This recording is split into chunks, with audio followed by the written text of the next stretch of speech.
So building on Liz's comments, as you know, on Friday, Colonial shut proactively its pipeline operations as a precautionary measure to ensure ransomware would not spread to its sensitive operational networks. In response, we're taking a multi-pronged and whole-of-government response to this incident and to ransomware overall. First, we're actively engaged with the company and offered support as needed to restore their systems. Right now, they've not asked for cyber support for the federal government, but we remain available to meet their cybersecurity needs. Second, we're aggressively investigating the incident and its culprits.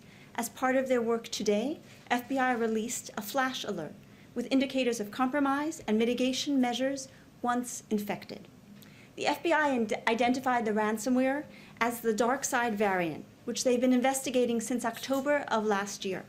It's a ransomware as a service variant, where criminal affiliates conduct attacks and then share the proceeds with the ransomware developers.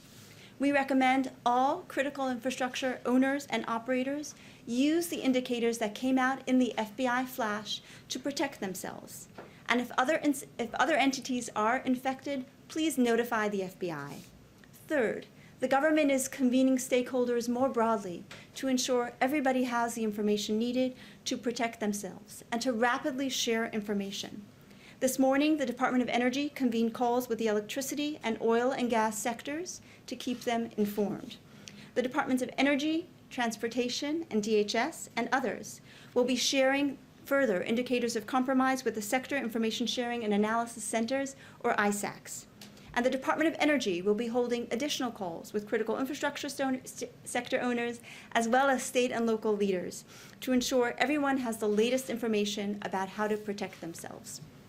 Fourth, we're taking the threats posed by ransomware seriously with several initiatives. First, we'll focus on industrial control systems. Critical infrastructure, as Liz noted, in the United States is largely owned and operated by the private sector, which determines their cybersecurity protections are applied to their systems. Under that context, in mid-April, the administration launched a new public-private initiative to enhance the security of critical infrastructure systems and improve visibility across their operational control systems, the systems on which all Americans depend. The Department of Energy had the lead for the first 100-day sprint focused on the utility sector, and we will follow with follow-on sprints with natural gas pipelines, water, and other sectors. The administration encourages all private sector owners of critical infrastructure to focus on improving cybersecurity, and the government remains open and willing as a partner to support those efforts. Second, in tackling ransomware, we're working to disrupt ransomware infrastructure.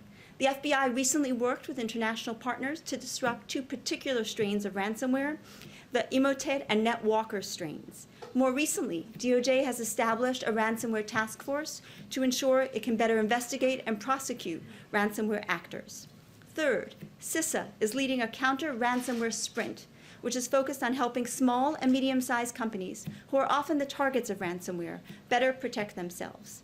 Finally, we're pursuing greater international cooperation. Ransomware affects countries around the world to address ransomware, because transnational criminals are most often the perpetrators of these crimes, and they often leverage global infrastructure and global money laundering networks.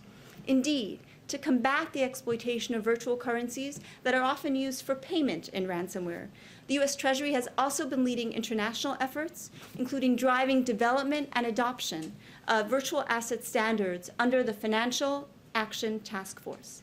With those updates, I welcome your questions, turning it over to Jen and Liz. Thank you for your time today.